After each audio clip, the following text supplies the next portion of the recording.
The Pak Chengdu JF-17 Thunder made a big impression in its Paris Air Show debut with an impressive flying display. The program, which is a joint venture between the Pakistan Aeronautical Complex and China's CADIC Group, is being offered as a replacement fighter for militaries with older combat aircraft. This aircraft is meant for replacing the second generation airplanes.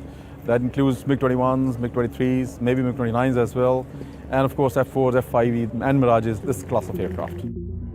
The JF-17 can be equipped with various weapons and systems for a wide array of missions. The aircraft is excellent for it's a multi-role combat aircraft. It can be used for air-to-air combat.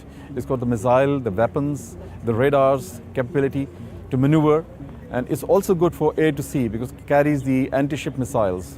Additionally, it is also good for day and night attacks against surface targets with various types of weapons, including general purpose bombs and guided weapons, smart weapons. So it's got a large arsenal that is integrated with the aeroplane. So it's excellent in all the roles. This aircraft is outstanding in its own class of fight. It's a light combat aircraft, and its capabilities are as good as any other modern fighter. However, the cost is very affordable. As you know, the cost of modern aircraft is going high, and the defense budgets are reducing all over the world. So the air forces find it very difficult to sustain or retain that capability. I think we got a very good option where they can purchase the airplane, in fact improve their operational capability, and within the same budget they can manage many things. So that's the charm that this airplane is offering, and that's why we got many customers from third world countries. Mostly those countries which have tactical air forces, and they have now the obsolescence of the fleet, they're facing that problem. They are more interested in our aircraft, and they're hailing from Africa, Asia, Latin America. There are many countries which are interested. The Pakistan Air Force's Black Spiders and Black Panther squadrons already operate the fighter. So it's a very good maneuverable aircraft. It can pull up to 8 Gs and -3 Gs. And it has a capability of going vertically up, having a good thrust to weight ratio of 1.09. This aircraft is very easy to learn and understand. I can tell you how easy it is by saying that this aircraft doesn't have a dual-seater. So the first flight in this aircraft will be your solo flight. And during the Paris Air Show, Pak Chengdu announced their first ever export order from an undisclosed Asian country. Most countries have 3 choices. You can have brand new fighter, top of the line, Eurofighter, Rafale, something like that, which a lot of countries can't afford. So for the countries that can't afford, they have 2 main options. One is to buy old surplus fighters, which are expensive to operate. They may be cheap to buy, but to actually run them costs a lot of money. Or you can buy a more affordable new fighter, like the JF-17. And this is one of its key selling points, is it's modern, state-of-the-art technology, gives you high capability, and the operating costs are low, easily upgradable to meet future challenges, and you get that for a lot less money than it would cost to buy a Rafale or a Typhoon or a Gripen.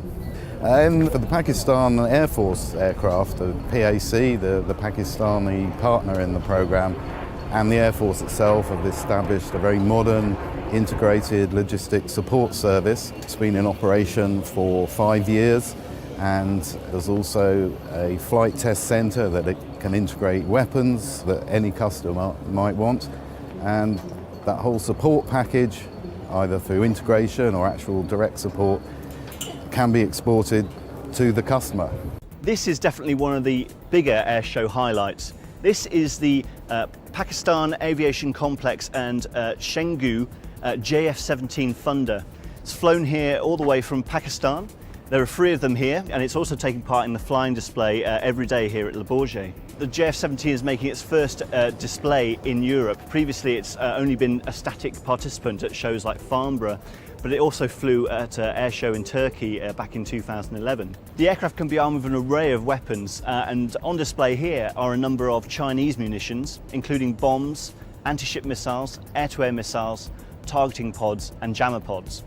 The aircraft presented here at Le Bourget is a JF-17 Block 1 aircraft, but Pakistan is now developing a Block 2 aircraft which has Western avionics and a number of improved capabilities. No air force in the world opts to design an aircraft itself. It is a long and tedious task, based on countless man-hours and innumerable resources. Air forces the world over buy off-the-shelf solutions and then tailor them to their own operational requirements. Challenges such as sanctions and poor economic conditions became the need that justified the Pakistan Air Force foraying into the world of aircraft production. The JF-17 program is the story of a nation's drive to persevere and a service's commitment to honor its promise of safeguarding the skies that it has been entrusted with.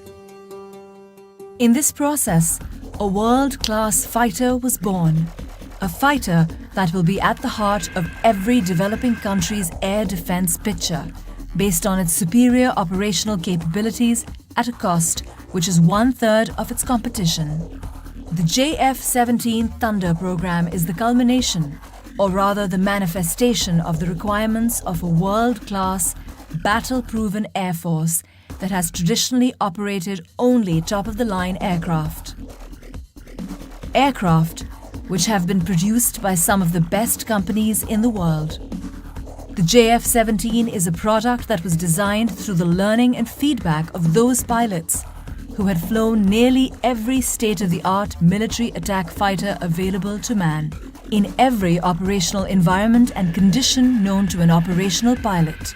What resulted is a platform able to flawlessly perform in every situation or circumstance that it is tasked with. It is a very, very costly project. Colossal amount goes, not only onto the designing, development, but also the co-production. But Pakistan Air Force, under the supervision and under the guidance of our political leadership, decided that come what may, this is a time where we have to expand our resources, dedicate them to develop this indigenous capability. I am Air Vice Marshal Arshad Malik. I look after JF-17 program in Pakistan Air Force. This aircraft is definitely a compatible high-tech aircraft, but at a very, very affordable cost for a country like Pakistan. As far as this project is concerned, we initially decided that some of the parts we would definitely go from the Western, like the avionics was always a priority for us, that we should have state-of-the-art avionics, and we had finalized some of the Western avionics as well. But unfortunately, the circumstances did not favor us. And there were very severe sanctions from those Western companies, and that was the time where we took a decision that now if we have to make a fighter aircraft, we will not be waiting for so long to get the clearances from the Western side. You can definitely compare it with the class of anything closer to F-16. Right? I'm not a salesman, I'm a fighter pilot. I look after the operational and development aspect, but this is the hint which I can give you, that 1/3 price of any compatible fighter, this aircraft is good to go. There's a country who has definitely confirmed us, and then we are very close to talking these points with about a dozen of more countries. And that's why I say that very soon we will be able to release many good news through us and through our joint partners.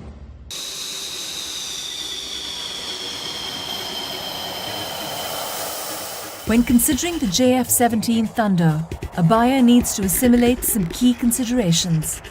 The JF-17s, in their very short operational history, have amassed considerable experience, largely due to the diversity of operational requirements generated by the features of the country flying them.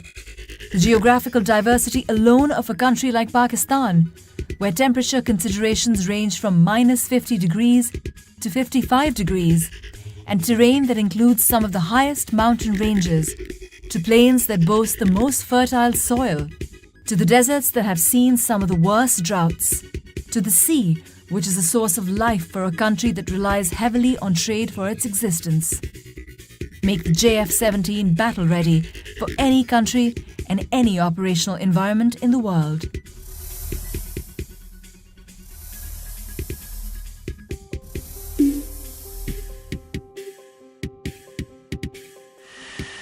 If there is one thing the Pakistan Air Force truly excels at and is renowned for, it is the relentless filtration process that it puts its pilots through.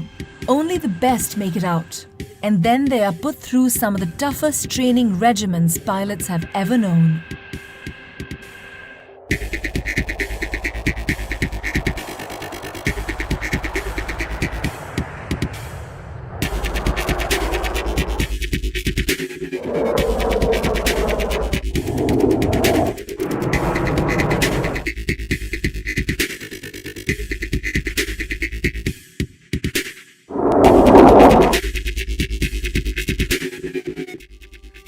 Not only this, but the battle history of the Pakistan Air Force is for the world to see.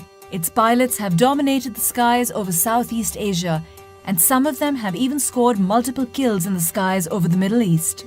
In exercises all over the world, its pilots have more than held their own.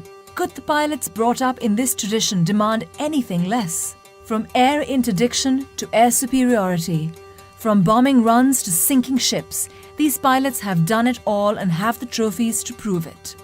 A poignant reminder of its operational readiness is its recent induction into CCS, the Elite Combat Commander School.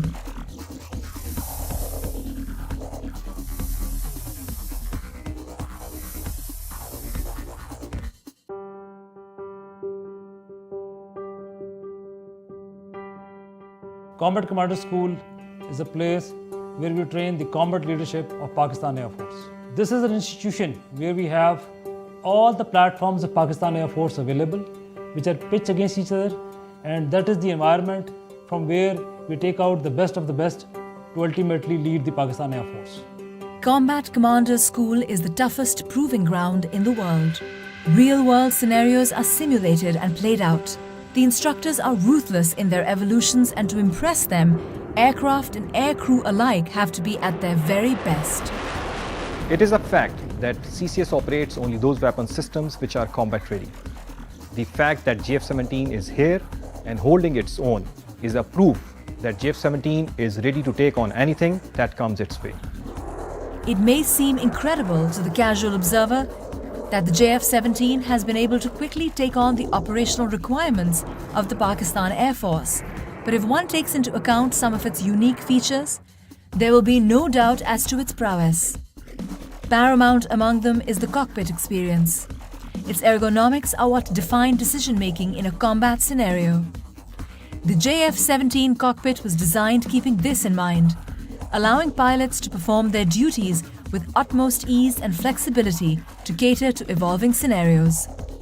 JF-17 incorporates full glass cockpit with smart heads-up display and 3 smart multiple function displays that provide the pilot with the ability to switch from one set of information to another in coherence with the tactical situation that follows with the help of a task controls and upfront control panel. Maintaining a fighter squadron can be both a joy and a pain, depending on the type of system being maintained. The PAF was no exception to this, and in designing the JF-17, special attention was paid to keep maintenance exceptionally low and the aircraft incredibly quick on the turnaround time. The best part of maintaining the JF-17 aircraft is that it is modular. It has direct bearing in reducing the turnaround time of the aircraft to one of the lowest in the industry. All it requires is just one man to maintain the aircraft. The JF-17 incorporates 1553 and 1760 databus architectures. Its complete avionics suite is based upon the dual and quad redundant concept. It has capacity of 100% avionics upgrade for future requirements. In record time, the JF-17 has been able to take on some of the most daunting challenges that it has ever been put up against. It has taken on all roles within the PAF and is performing each in a manner worthy of the PAF. The weapons package of a JF-17 is truly impressive and allows it to deal with evolving situations rapidly and effectively. On a typical air defense mission, its wings carry the PL-5E2s and the SD-10 BVR missiles. For ground attack roles, it has as its disposal a broad choice of options that range from general-purpose bombs, anti-runway bombs that can make short work of any structure or vehicle. In the anti-shipping role, the JF-17 is equipped to carry multiple C-802s that give it the capability to attack maritime targets at will. Its guns are twin-barrel 23mm that allow it to wreak havoc on any target. A mixture of the above allow it to effectively perform multiple roles in a single mission. A modern fighter does not stagnate, it evolves. It is scalable and each evolution is more potent than its predecessors. Every airframe produced till date can be completely upgraded to the most current evolution. The Block 2 aircraft offer us even more optimized aircraft systems based on the experiences that we gained through Block 1 aircraft. Additionally, we have the air-to-air refueling and the dual-seater on the cards. The Block 3 aircraft are envisaged to improve our combat punch even further through the incorporation of a targeting pod an active VSAR radar, and additional arsenal of weapons. The entire JF-17 program bears the hopes, aspirations and hard work of two nations, each of which have brought it to fruition through their collective investment of every resource imaginable. We put in our best. We have pushed in huge financial and human resource into this. And we're very proud and we're very happy that the product that is received fulfills majority of the PF requirements. Our endeavor is to get an aircraft which fulfills the entire spectrum of air operations. We'll continue to develop this program. We understand that this is the destiny of Pakistan Air Force. When a JF-17 is bought, it signals that the buyer is intuitive enough to appreciate the fact that they are buying cutting-edge technology at a price 1/3 of its competitors. The JF-17 is poised for dominance in the skies and years of happy landings.